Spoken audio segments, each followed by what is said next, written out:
মহান বিজয় দিবস উপলক্ষে এমন আলোকসজ্জায় সজ্জিত ছিল রাজধানীর গুরুত্বপূর্ণ সড়ক, সরকারি ও আধা সরকারি ভবন সহ বিভিন্ন এলাকা।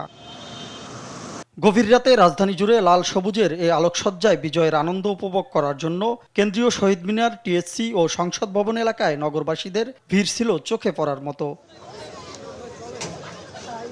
কেউ এসেছে পরিবার পরিজন নিয়ে, কেউ বা আবার বন্ধু বান্ধবের সঙ্গে।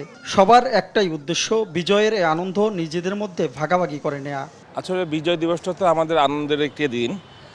এই উপলক্ষে প্রতি বছরই আসা হয়। লাইটিংয়ের জন্য বাচ্চারাও পছন্দ করে।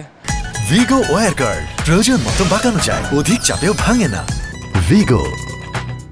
বিভিন্ন জায়গায় লাইটিং হয়, মতিঝিল হচ্ছে, আমাদের এই সংসদ ভবন এরিয়াতে হচ্ছে, বিভিন্ন সরকারি অফিস আদালতে হয়। তো এগুলো দেখতে খুব ভালো লাগে। আজকে অনেক সুন্দর সুন্দর লাইটিং করেছে ডিফারেন্ট বিল্ডিংয়ে। আর আজকে আমরা খুশির মনে আমরা আমাদের গাড়িতেও আমাদের পতাকা লাগাচ্ছি। দেশের অবস্থা যা দেখছিলাম তাতে তো খুব ভয় পাচ্ছিলাম যে এবার কি তাহলে বিজয় দিবস উপলক্ষে সেভাবে আয়োজন হবে না, কিন্তু না, দেখলাম হচ্ছে।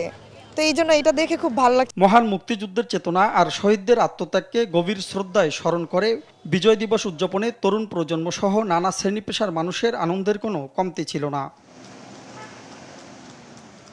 তাইমুন ইসলাম রায়হান, দেশ টিভি, ঢাকা।